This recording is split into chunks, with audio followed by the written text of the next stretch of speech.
molt contents que està aquí a l'Acadèmia de l'Emilio Sánchez acollint la 30a edició del LEC Wheelchair Master.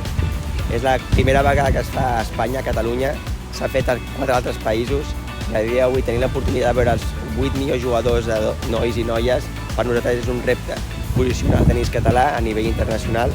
i que no només això, sinó tenim exponents com és el Martín de la Puente, jugador número 1 espanyol, quart del món i juga aquí a casa nostra, a Catalunya, entrena a casa nostra. Per tant, tenim referents, passen grans esdeveniments a casa nostra, com dèiem, posiciona el tenis català i la Fundació del Tenis Català.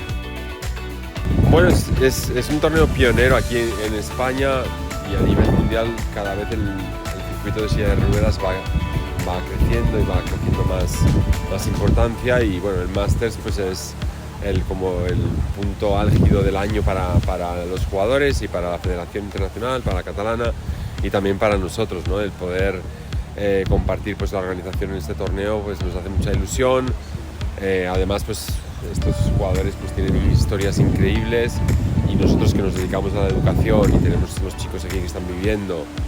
que están colaborando, haciendo recoger pelotas y eso, estar cerca de ellos y poder darse cuenta de lo afortunados que son en comparación con otras personas que tienen esos valores de trabajo, de entrega, de sacrificio y que ellos están tratando de buscar y que no encuentran, pero ven que otras personas pues, sí los tienen, pues a nosotros nos llena y espero que a ellos pues, les sirva de espejo, ¿no? y de ejemplo para poder dar un poco más.